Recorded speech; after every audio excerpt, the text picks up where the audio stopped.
There are big changes taking place in the news industry. What type of changes? We'll discuss some of them on Talking with Henrietta, coming up next.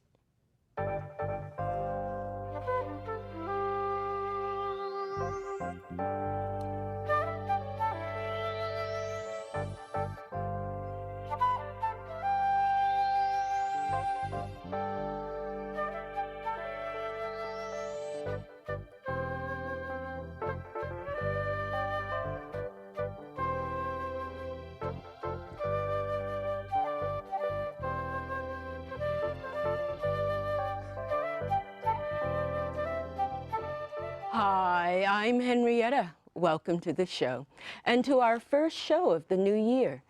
The start of the new year always brings changes.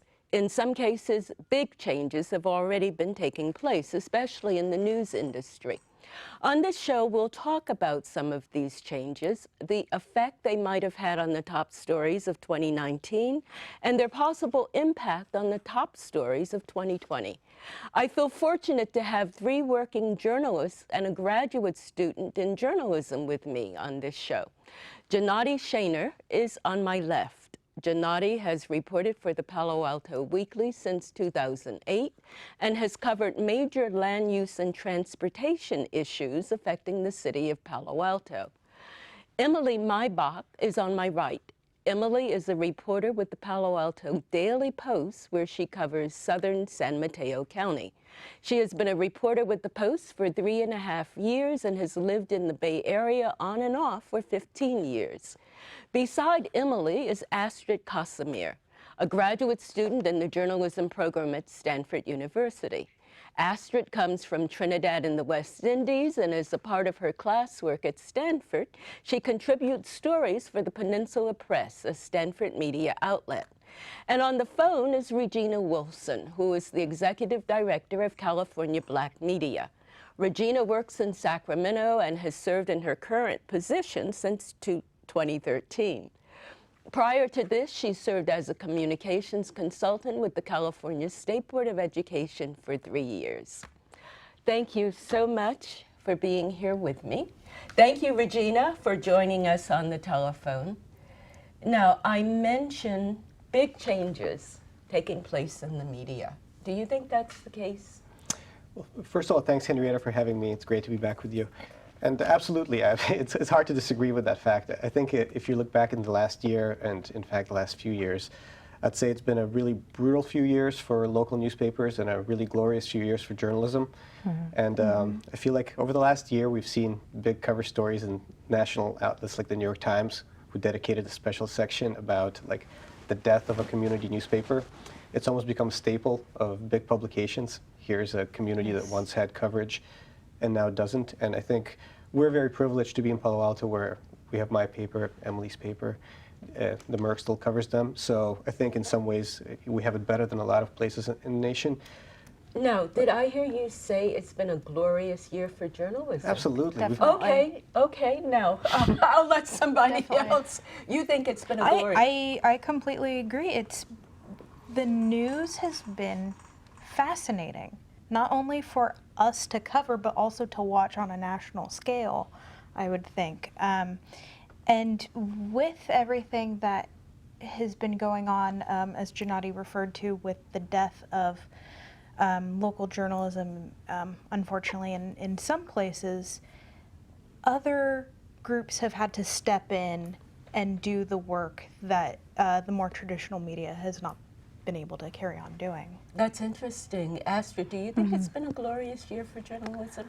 I think so, yes. So I am very new to journalism, so I think for me what stands out, maybe not just this year, but recently, is like technology as well, and how that's impacting journalism and like what we can do, the stories we can discover as well.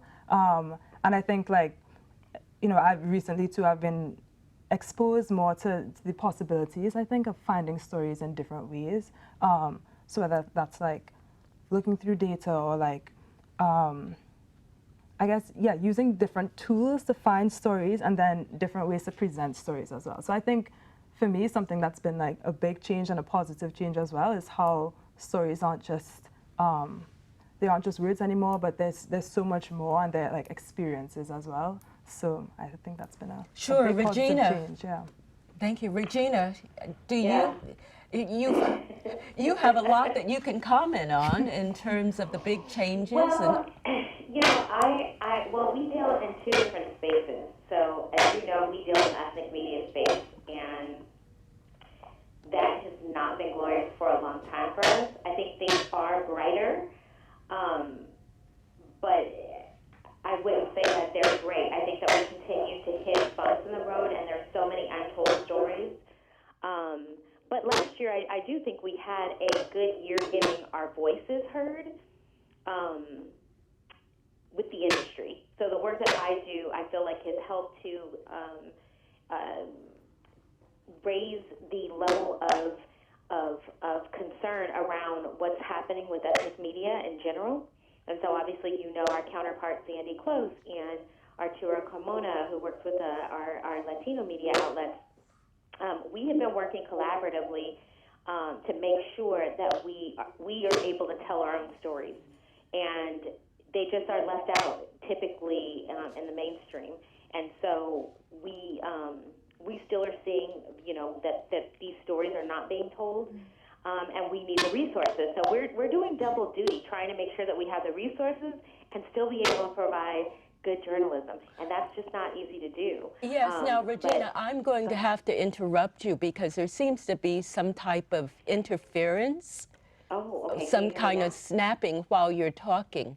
So why don't I maybe let the crew straighten that out and we can get back to you? Okay. Okay? Astrid said something. Oh, no, it wasn't Astrid. It was Emily who said that other people have had to step in. So, Emily, who are the other people who have had to step in place of traditional media? Who did you have in mind? There can be a bunch of different answers to that question, I would think. One would be some papers expanding where they cover.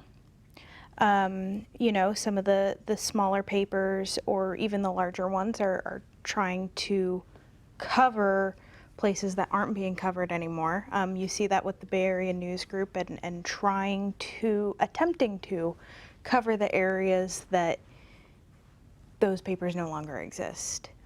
Whether or not that's because the Bay Area News Group is a different question. But then there's also smaller groups that have come in, whether if it's neighborhoods coming in and reporting to each other what they're seeing on Nextdoor, can be one way that people are getting informed, even if the newspaper, they can't go and pick it up because there isn't one anymore. No, is there another way, or that was basically what you had in mind?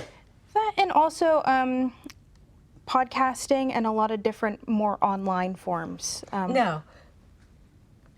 Were you going to say something? No. else? Oh, okay. My question to that would be, what effect has that had on the traditional values of journalism? I mean, if other groups step in, what does that do to the integrity Right. of journalism? Well, first of all, I just want to be clear. When I say it's been a glorious year for journalism, I'm talking about glorious year for stories.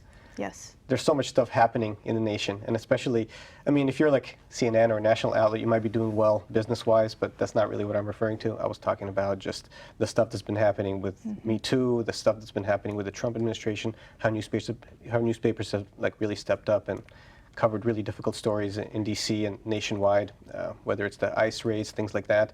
There's been some amazing journalism produced. It just happens to be mostly done by not so much community newspaper because we're becoming a little bit of an extinct species. But back to your more recent question, I do think when it comes to things like podcasting and some of the new tools that Emily mentioned, it's viewer or listener discretion advised, just like it is with newspapers. It's just like when you eat, it's good to know what goes in your system. There's plenty of legit news outlets.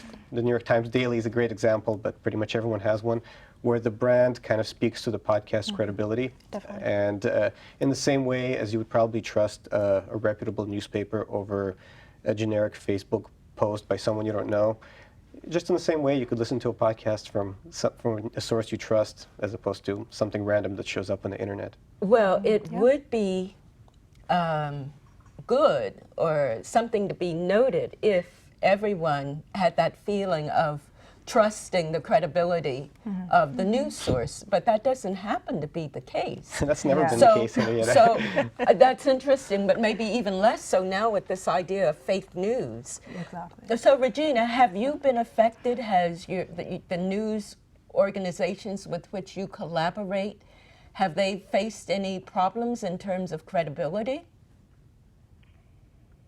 I don't know that I've heard, or I don't know that I've gotten feedback that they're facing problems of credibility. I don't know that I've heard that so much. I think that, I think that the things that they're talking about, the new tools, I think they're competing with people who believe certain things are news outlets, because everybody with a phone and a Facebook page becomes a news outlet. But the proof is in the pudding, as the gentleman, our colleague, has said. You have to kind of look at it and see who you trust and who's actually doing the work consistently. I think that always matters, because there's a lot of people that I've seen do podcasts. They'll come up today, they'll be a sensation, for a minute, and then they stop. They're not dedicated to true journalism, and so I just try to make sure that the people that we partner with, the partners of California Black Media, that I'm continuing to help them develop that so that they have the consistency that's necessary so that they don't run into those problems. Well, you talked about good journalism and the principles of good journalism. What does that include? I'll let you answer that, Regina, after I get feedback here. I'd say Okay. fairness and accuracy are top.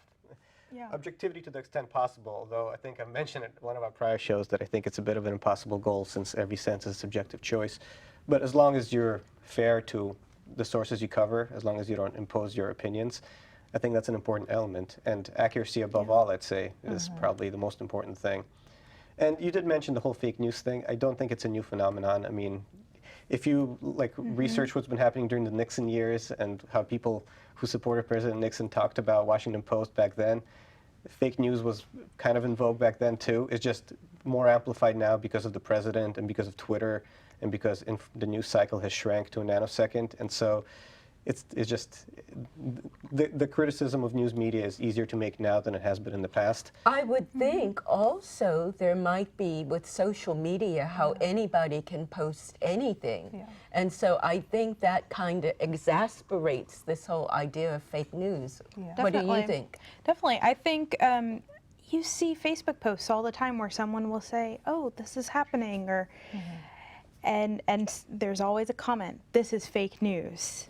Whether or not it's from the New York Times and it's someone who doesn't agree with whatever's happening, or if it's we've gotten a few letters to the editor where someone doesn't agree with what we've printed, and the best way we thought, in trying to be as neutral as possible, and people will still call it fake news, whether or not that is what the mayor said or whatever in that exact situation where people are disagreeing.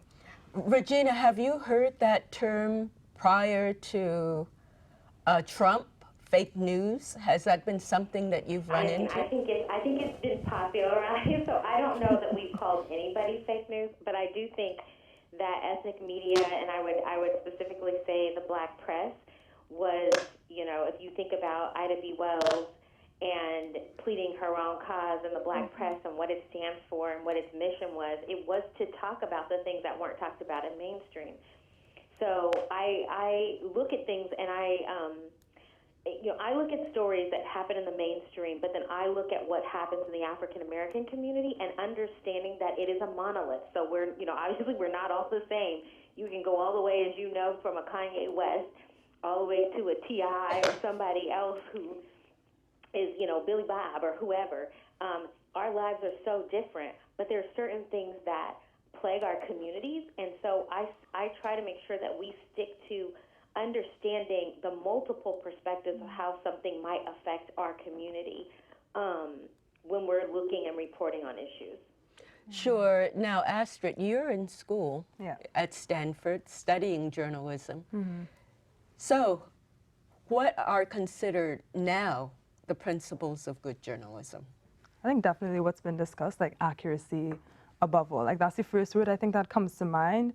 And also I think, so accuracy in your stories, and then as a person too, integrity. So I think, you know, being reliable and knowing that, again, there is some distrust of journalists, like the public might not trust that, you know, you're gonna, I guess there's some perceptions that like journalists can twist your words and things like that. So ensuring that like when we go into something and like when we're interviewing for a story, that we understand and that we're asking questions to make sure that we're representing people as they need to be represented. So I think, again, it's accuracy above all, which I think is something to balance with technology and knowing that, you know, news happen so quickly, and we haven't done much breaking news necessarily, but I think that's you know, something I think about and wonder how I would balance, because it's like you got to get the news out, but you have to verify at the same time. Like it's not acceptable to have something out there that's incorrect. So I think our professors really drill that into us, that you have to double check, you have to fact check. If you don't understand, ask a question.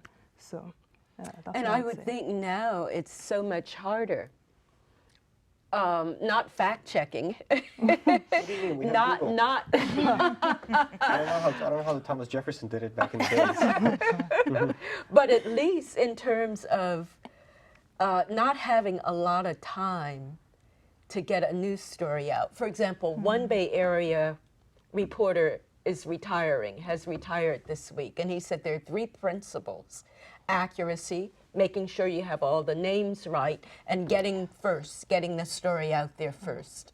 Now, how important is that, getting the story out there first? And should it even be that important, getting it out there first? That would depend on the story. Yes, I agree with If it's that. breaking news, if you had a massive power outage, if a plane crashed, you want to get out there and let people know this is happening because it could affect them. If the highway's closed down, you want to immediately. Accuracy should never be sacrificed, but you should make an effort to at least post something as fast as you can, knowing that it's accurate. And then later you could get more details and Right. add on as you would with anything else. But if you're doing like a big investigative piece, if you're like exploring corruption in some government agency, like there's no reason, unless there's a big decision happening, most reporters are probably well advised to take their time and triple and quadruple and quintuple check everything.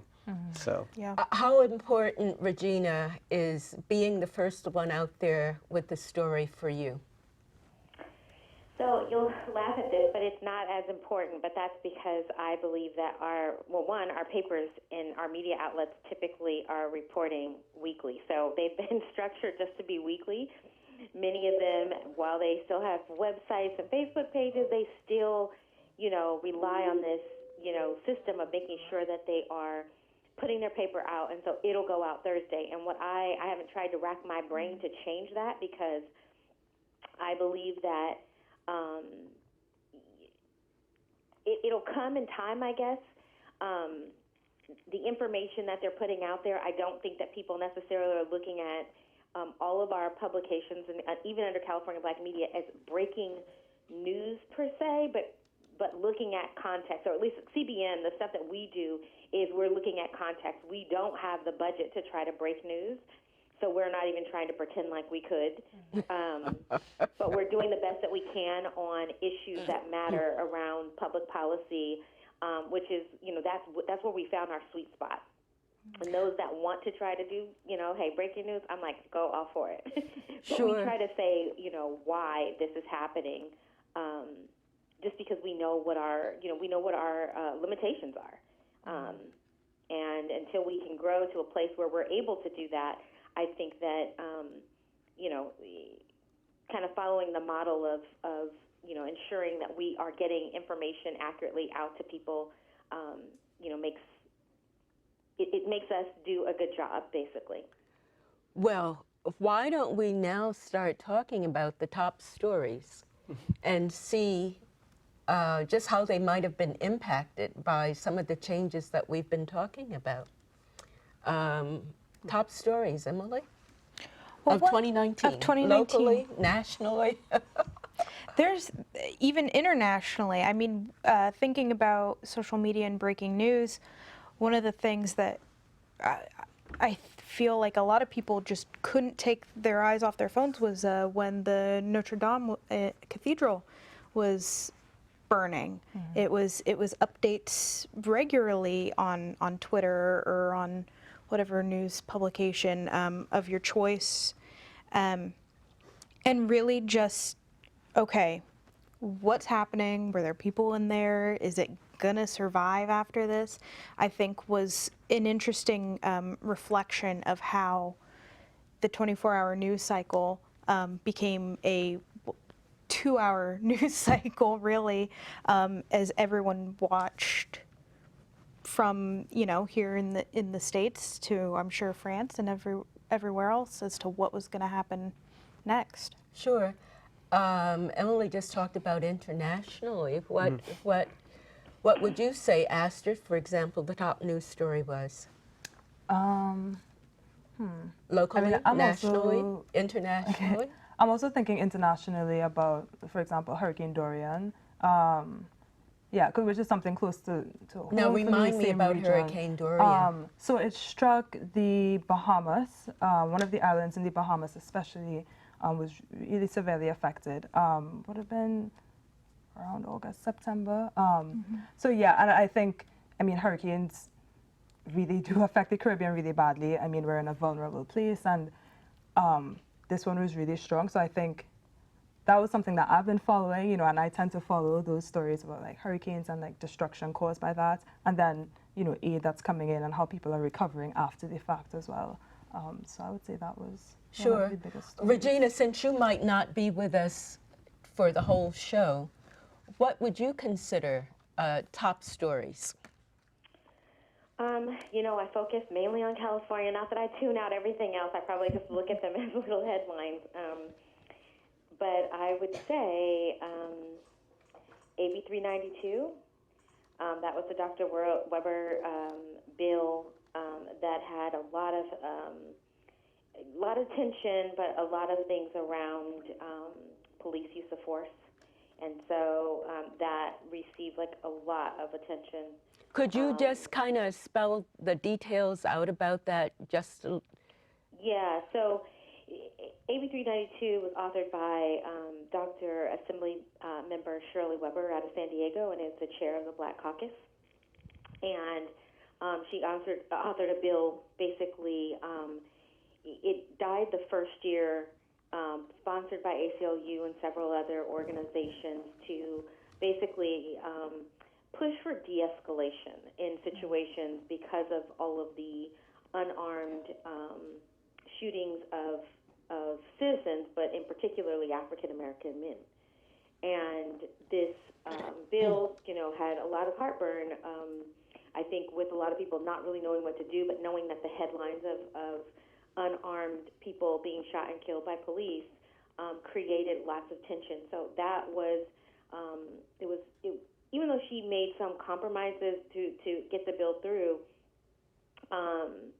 it was a historic, you know, talked about bill, and it received, you know, national and I think even international coverage. So that was something that was like a huge, huge focus last year. That had, you know, it had a lot of immediate attention. Sure. Now, Janati, what would you select as a top story? Yeah, I'm going to stay away from the international theme. I'm a local reporter. I mean, yeah, the earth is on fire, Australia's burning. We could talk about impeachment. We could talk about a number of things. But since and local reporters are interested in all of those things, aren't they? I take it in, but I mean, I don't consider myself an expert on any of this other than being a regular reader of news. But on my beat as a local reporter, I'd say the biggest things that are happening in my little orbit are No, that's a big orbit. the horrible housing crisis that California is experiencing, and that Palo Alto and San Francisco and most other cities are trying and kind of failing to contain, and the state in general, and also traffic problems, which is a related part of the housing crisis, because the sprawl that results from a shortage of housing creates congested highways, and these are two problems that have, you know, the state has invested a lot of energy and money in the last year with very meager results, I'd say. The governor has a goal of, you know, building like 3.5 million homes by 2025, or that's about 500,000 per year, and they're only getting about 100,000. So way off the mark.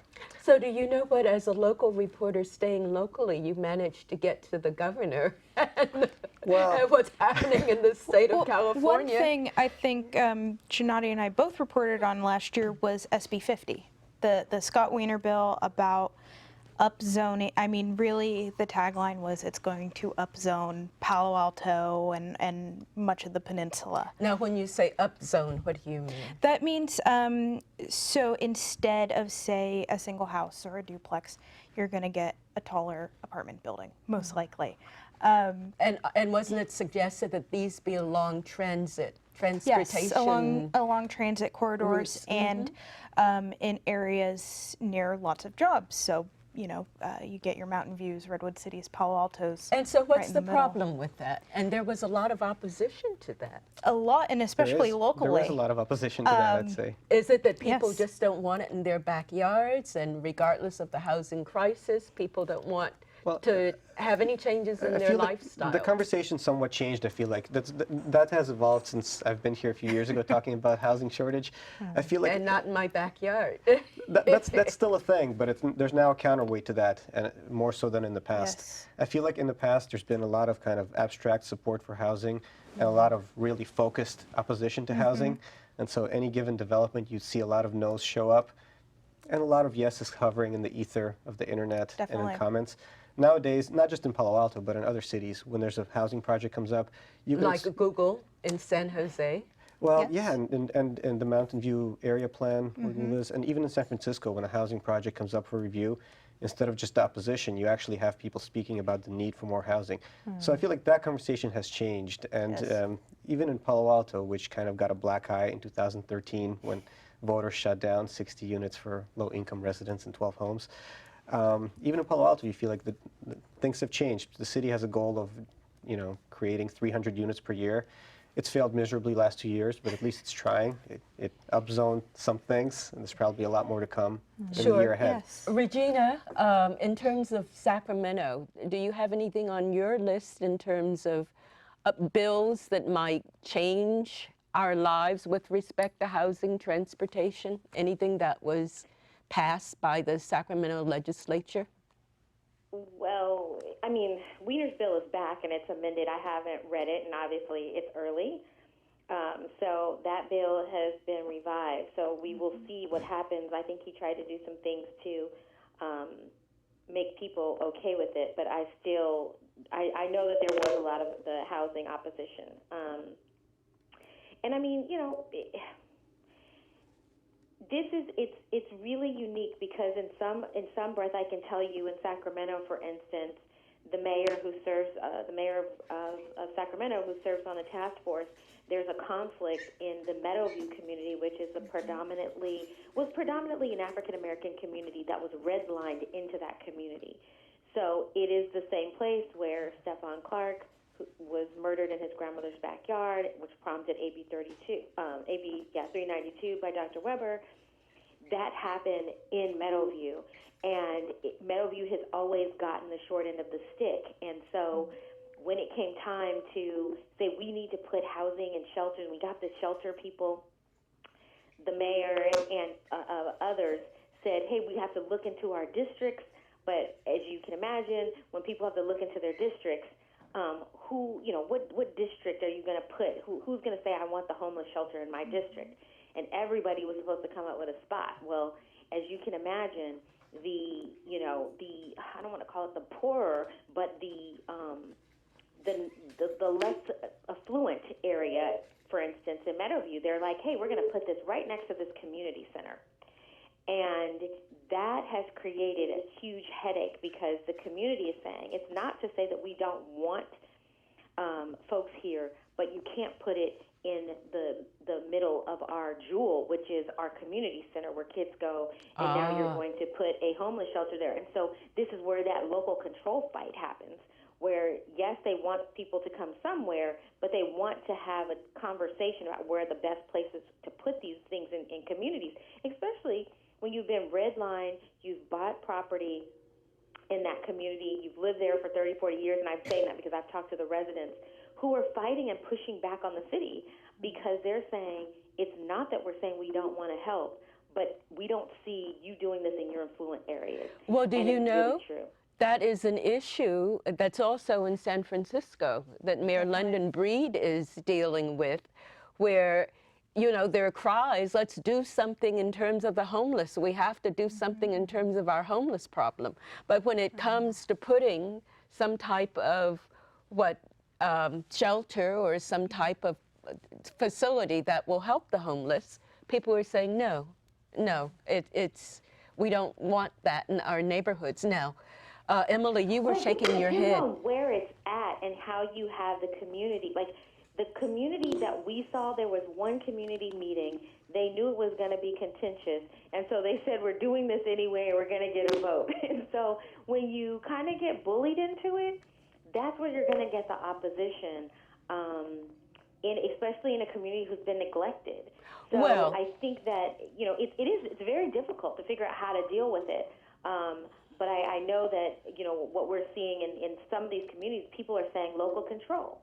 I should have the ability, if I bought property here, and now you're saying I have to put housing for people here, and you don't have services, you don't have a way to keep it up, you're now tearing down the property values. You're not going to put that. I can't think of what's a really affluent place in San Francisco. I'm assuming that they're not going to have a homeless shelter in, oh goodness, I can't say that. I feel like there's just so many communities. Yes, Gennady lives in San Francisco, so he has something to say. Not so in the affluent part of San Francisco. I'd like to get some feedback to what you're saying from those sitting here with me. So Emily, when she was talking about Meadowview, you were shaking your head. You're familiar with that, or? Yeah, I lived in Sacramento for a while, and I'm familiar with Meadowview, and my parents still live there, so I'm familiar with a lot of the ongoings, especially with the shelters, but also locally thinking about the folks who live in RVs. The two cities that moved quicker than others on getting safe parking lots for folks to transition into permanent housing. East Palo Alto and Mountain was View. one. Those are the two cities that have, in one way or another, worked the hardest in getting it done now. And is it because those were cities where there were a lot of RVs Yes. and a lot of homeless people Yes. that really impacted directly the residents in those cities? Yes, but Palo Alto, for instance, also has a lot along El Camino Real, and I believe their agenda for next week they'll be talking about it. And Menlo Park briefly talked about the idea on the USGS site in downtown Menlo Park, Which is U.S. Geological Site. Yes, sorry. Yeah, right in downtown Menlo Park. That was a lot of pushback, even though it was a very early idea from the mayor. And you're seeing those conversations pop up along the more affluent of, oh, we should do something. And not only that, it's something that's attracted Trump's attention and given him a hammer in terms of using on California and the governor and San Francisco and Pelosi. And Love giving that guy a hammer. But to me, it's just a reflection of the fact that on housing, it's really been a year of reduced expectations. I mean, pretty much every city, well, with varying degrees, has failed to get the supply of housing that's needed. Yeah. The state has failed. You know, San Francisco had like 4,000 units, which is, you know, a good jump from a few years prior, but still not as much as London, Breed, and others would like to see. And so the local cities tried to do what they could to, in some ways, help the neediest people, the homeless residents, and to show residents that do something about the problem. But the Palo Alto program that Emily just mentioned, if it succeeds, that it limits safe parking at a given church to 4 cars, up to 4 cars. You could have, you know, if Palo Alto is lucky, you might have 3 or 4 churches participating. So what does that really do for the housing crisis and the city's plans to have 300 housing? You know, you're putting a Band-Aid on a really gigantic gushing wound. So. yes, that's very, very true. Astrid, any comments? Yeah, I think in East Palo Alto as well, like so I'm new there. I've been there maybe about 5 months, but housing was one of the first things that I started sort of attempting to write about, I suppose. And I did, do some interviews and realized that, I mean, the fear of displacement is a pretty big issue. And Because of rising rents. yeah, rising rents and people. There was one story that I was working on where some of the residents got a rent increase notice, and they were very concerned about that because what does that mean? Does that mean I will have to leave here? Where will I go if I have to leave? If housing costs are rising, and not just East Palo Alto, but like surrounding areas in the Bay Area. And I think it's something that it's easy to think of it as this abstract concept of like, okay, displacement, gentrification, it's happening, but like living in the area and talking to people and like hearing the fear in their voices and realizing that, just what a gift it is to have a home and that you can lose that because of, rising housing costs. It makes it very real. And it makes it real for people too who are working 2 and 3 jobs in communities like East Palo Alto to keep a roof over their heads. Definitely. Yeah. So one thing I think people don't normally think about when we talk about transportation, you think of the tech workers and all the money that they're making. But in some cases, they can't live in the area either, and they're commuting. So they are among the group that are commuting 2 and 3 hours to get to jobs. Definitely. Yeah, but I think at least in the Palo Alto area, which I cover, the tech workers have had the most success at switching from cars to other modes of transportation. They have it a lot easier than some of the service workers who might have night jobs or multiple shifts. Stanford Research Park, which has like a huge percentage of Palo Alto's jobs, it has 29,000 workers. It has greatly expanded its shuttle programs. It has this thing called SRP Go, which a lot of people can now take special buses, tech buses. But it's the people who work in restaurants, who work in hotels, who have to like travel a lot of miles, and these happen to be the people who usually have the lower like paying jobs. Firemen too, or I teachers. think to a lesser extent. I feel like a restaurant worker would probably make less than a Palo Alto firefighter. That's very true. I did ride with a Palo Alto firefighter, however, who worked, I guess, a 4-day shift and worked more than 10 hours because of the commuting time. Did I hear you, Regina, say something? Oh, I was going to say, though, but many firefighters, I don't know their schedule, but I mean, typically, though, if I get to stay someplace for 4 days, right, it's just like the gentleman was saying, they have it much easier than the worker who doesn't have a place to stay. They can't stay near their job. So the firefighter gets to stay there but could move to Sacramento if he needed to for more affordable housing and then drive in only once every, when he has to go in, which will save him. You feel like you're probably wasting because you're paying for rent for a place that you're only in 3 days out of the week, but you're definitely making more. So since we're talking to you, what about other legislation that might have impacted us? Well, I look at legislation like it's a Rubik's Cube, is what I tell people.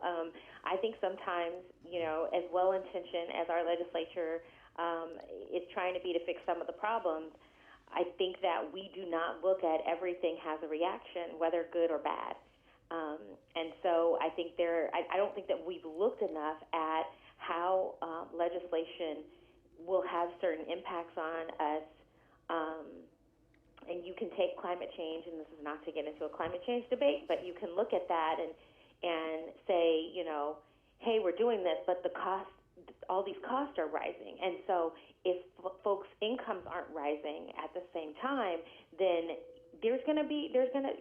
we're saving the planet, but at the same time, we can't afford to live. So, but we can't afford to live the way we can't afford to live the way we've been living. So I think we'd better save the planet first, right? Or we won't have anything to live on. But unless you want to live on the street. So I think you have to, I think that there has to be a level of, I think that there just definitely has to be a level of how we have to look at this. We don't want people living on the street, yet we want to save the planet too, right? And so I get that, but the reality is, how do you do that? Well, and the thing about it, Regina, we've been doing it. We won't have people living on the streets if we don't have a planet. So I would think that has to be a priority, and Emily feels very strongly about this. I just had a thought. I'm not saying it's not. I'm just saying we have people living and dying on the streets right now. I understand, and we Regina. Fixed the problem, and we are the richest. We are the richest, probably state in our nation, or the 5th largest economy in the world, but we have people living and dying on the streets. And many of those people look like the community I serve. So I'm actually very offended by the fact that we can't figure that out. Well, we've touched a nerve with you and Emily. No, I was just thinking about one of the cross sections of this housing climate issue is transportation and making sure that people are able to get to their jobs, whether they're a firefighter or a service worker or a journalist, and reducing the amount that people have to travel. One of the things in Redwood City, they've had a lot of new housing come online, but unfortunately not enough has been affordable housing, and it's gone to Facebook and Googlers. Whether that's fortunate or unfortunate, I'm not here to say, but that is what has been happening. And so one thing that I think cities have been trying to look at, and we touched on this a little bit with the RV lots, is cities are looking, what can we do for the folks who really need to find housing now? And I think...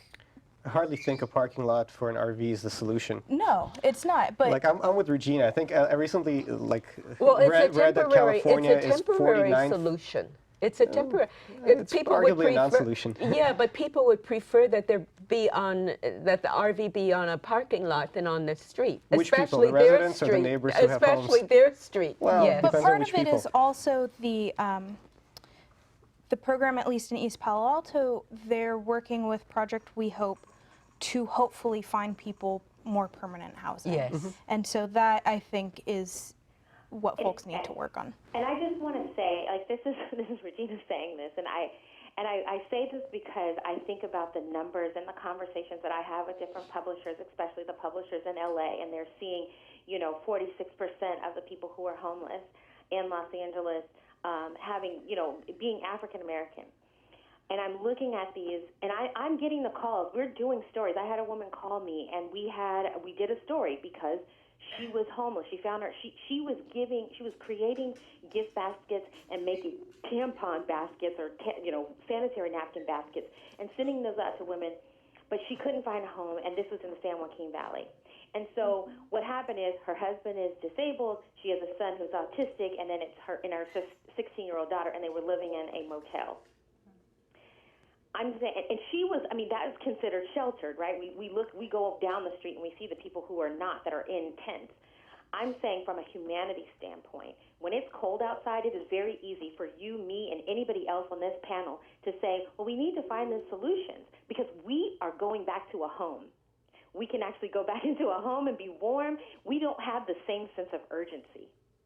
And so for me, I only get emotional about this because I think of the people if I was on the street, I wouldn't want people to sit here and be like, we have to debate and we have to go and have all of these different meetings and figure out, okay, if I put you here, we have such structural problems in place. Yes, now, that also raises another question, and that is for those people who say, no, you can't force me into a hotel or a motel or a service, any type of services. I have a right to make my own decisions.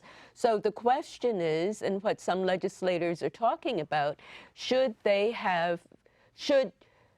workers working or the cities or the states have the right to make decisions for people to get them off the streets?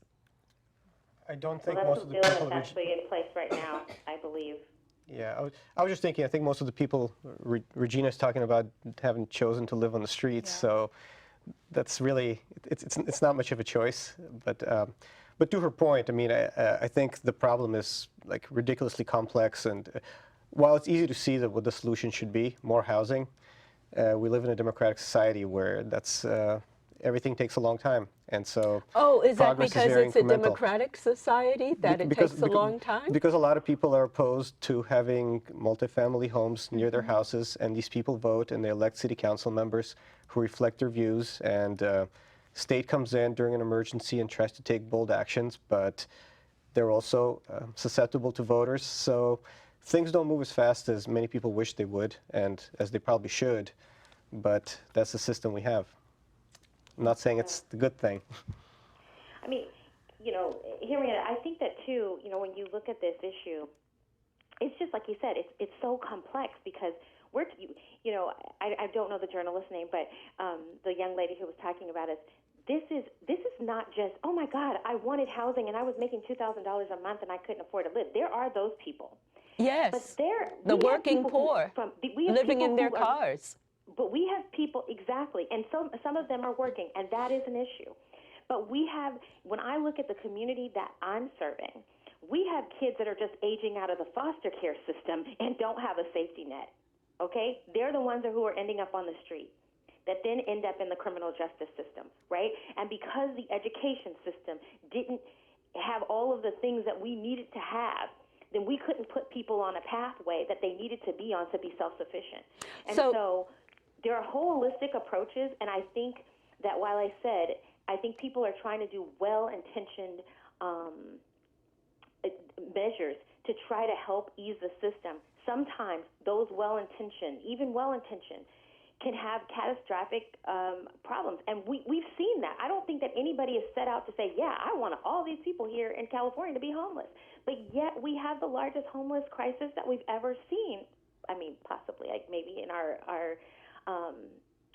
you know, in our recent times. Because I will say that I've been reading a book, The Color Line, and I can tell you, I'm not fully through the entire book, but is that W.E.B. create housing for people? Is that W.E.B. did. Regina? Is that W.E.B. Du Bois?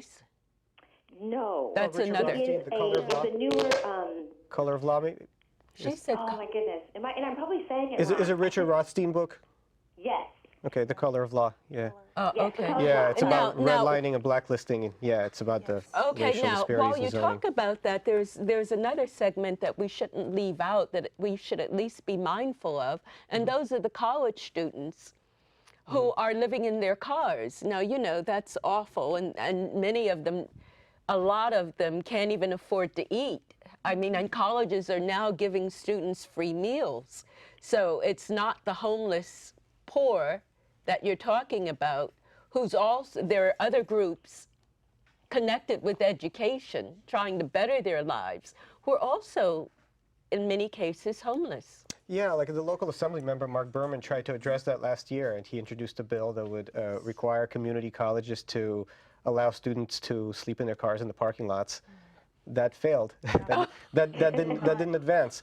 I mean, so we just goes to show. I mean, you could propose solutions, but Yeah, so in a democracy, it's a hard grind. Unfortunately, Astrid, students living at Stanford, do you know of, who can't afford to eat or who might be living in their cars? I don't know students personally experiencing that, but I do know that it happens, especially I think among graduate students.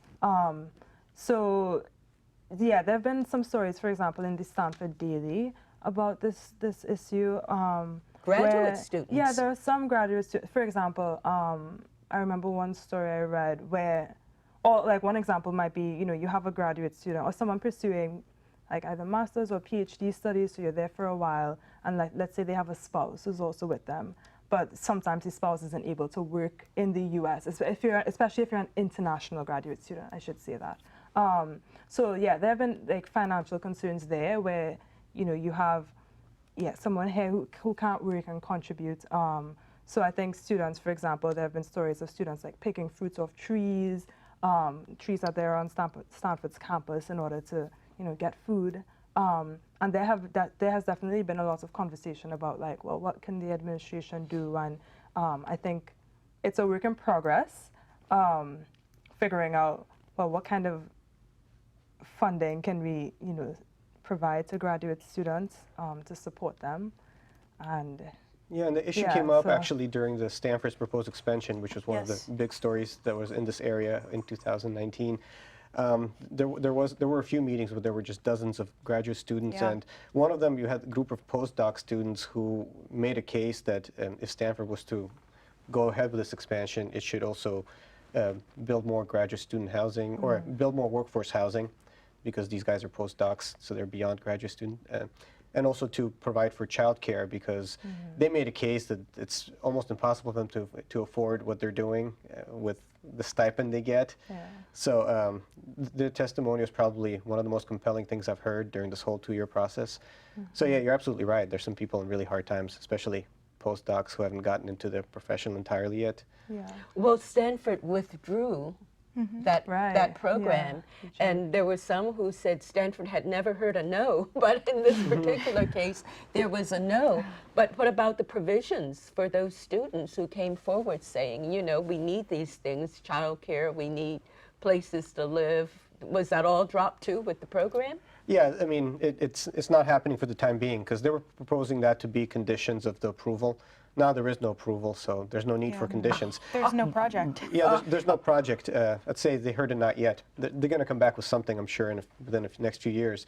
But when they announced their withdrawal, you know, their president, Dr. Tessier Levine, basically said that he's going to launch this community conversation with Stanford students based on the things he's heard through the process.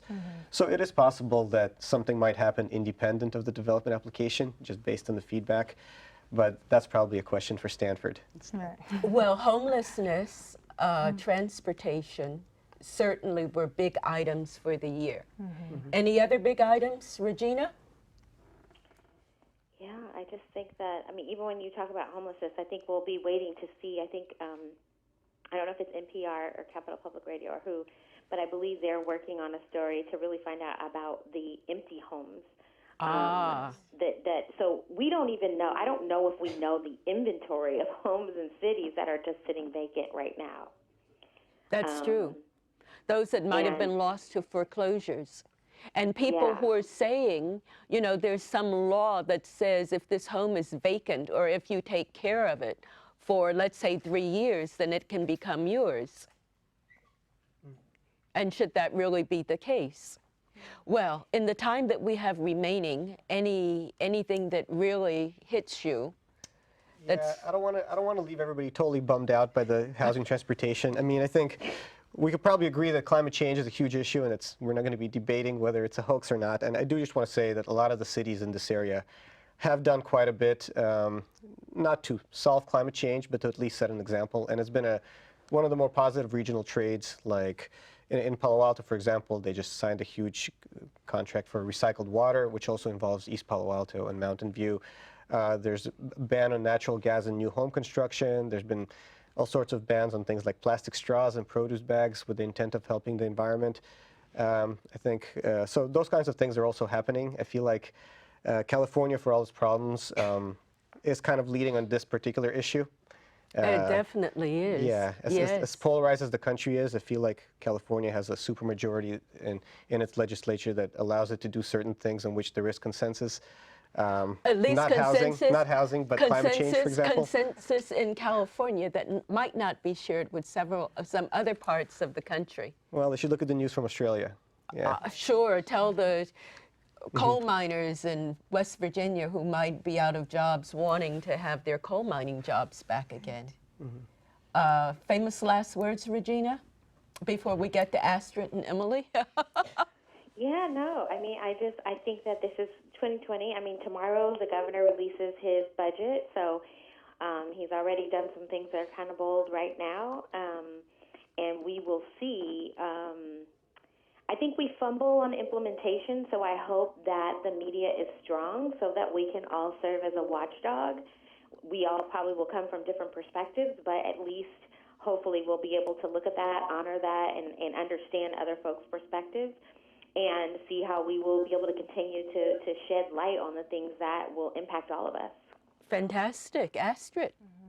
Yeah, I've been thinking, I think journalism, you know, has really introduced me to so many topics, like the housing that we've been discussing, and just like how complicated it is and how much work is also going on behind the scenes that doesn't even come to the forefront, wouldn't even make it into the story. But there are like people working on this, people who care about it. And I think especially in East Palo Alto, I've seen that with City Council. They seem to really care about, you know, what the community is concerned about. And there's a rent stabilization program. They listen to what people have to say and like are actively, it seems, trying to work. So that does give me hope that, you know, you're covering something and it might seem like, oh my God, this is a mess. What are we going to do? But I think there is a lot of work that people are doing. Yes, yes. Emily? Yeah, I mean, going off of that a little bit, thinking about East Palo Alto councils and some of the other councils that changed in 2018, and with all the frustration about housing and transportation that's been continued on for the past 5+ years, it seems perhaps with Stanford and the dropping of their general use permit and some of these newer council members that people are trying to listen. How that is implemented, I think, is what we will be reporting on in 2020. Yes. The decision makers who are trying to listen, and what will they be doing? The implementation of their, the results of their listening. Gennady, Yeah, and I do who's think, listening? Yeah, I'm listening. I think given that we are in Palo Alto and Silicon Valley, it's important to note that I feel like there's been, in the past year, a paradigm shift in the way this region looks at its big high-tech Yes. firms. I feel like more than in the past, they're being taxed, with East Palo Alto again leading the way, and Mountain View and Palo Alto following. They're being asked to do more in transportation, and they're asked to do more in housing. So I look forward to seeing in the year ahead how that dialogue between the cities and the big tech firms develops. And also, one of the big accomplishments that we didn't touch on is the rent cap that California adopted. So that was kind of the biggest accomplishment on the housing front. And the idea is that this year, in 2020, they're actually going to focus on building more housing. SB 50 is going to come back to the table. It's already back to the table and will be voted on by the end of this month. And so that remains the biggest question for me in the upcoming year. Will they actually be able to build housing? Well, at least there are big items in the news in 2019 that are continuing into 2020. And it said that there's nothing permanent except death and taxes, and maybe there is something else that we can add that we've been talking about during this show, and that's change. That's the one thing that seems to be permanent. If there's anything permanent, it's change. Especially in an election year. Especially in, Yes. yes, and we are in that. So Regina, I would certainly like to thank you for being with us from Sacramento, and Astrid, thanking you, and Emily, and thanking you, Gennady. Thank you. Yeah, Thank you for having us. Yes, and I'd certainly like to thank the crew, and I'd like to thank the viewers for being with us. Until next time. Thank you. Thank you.